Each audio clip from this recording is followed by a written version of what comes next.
North Korea's most vulnerable are at risk of starvation, with the economy worsening due to a self-imposed coronavirus blockade, and UN sanctions imposed over the country's nuclear programs should be eased, a UN human rights expert said. The impoverished nation has been behind a rigid blockade since early last year to protect itself from the pandemic, with the economy suffering and trade with key partner China dwindling to a trickle.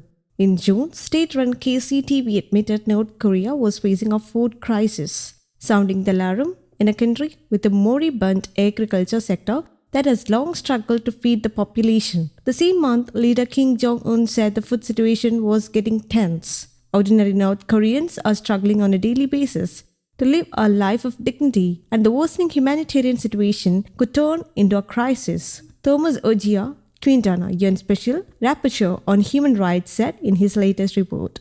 Pyongyang is under multiple sets of international sanctions over its nuclear and ballistic missile programs, which have seen rapid progress under Kim.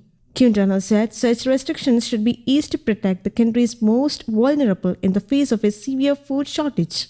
The most vulnerable children and elderly are at risk of starvation, he said. Sanctions imposed by the UN Security Council should be reviewed and eased when necessary to both facilitate humanitarian and life-saving assistance. The report comes about 3 months after the UN's Food and Agriculture Organization said North Korea was facing a food shortage of around 860,000 tons this year and could experience a harsh lean period. Pyongyang has stayed away from talks on its nuclear program since the collapse of a second summit between Kim and then US President Donald Trump in Hanoi, and has rebuffed South Korean efforts to revive dialogue. Under President Joe Biden, the United States has repeatedly declared its willingness to meet North Korean representatives while saying it will seek denuclearization.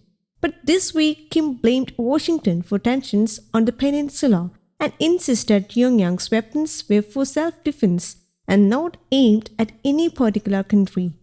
News Desk Kaumudy Global.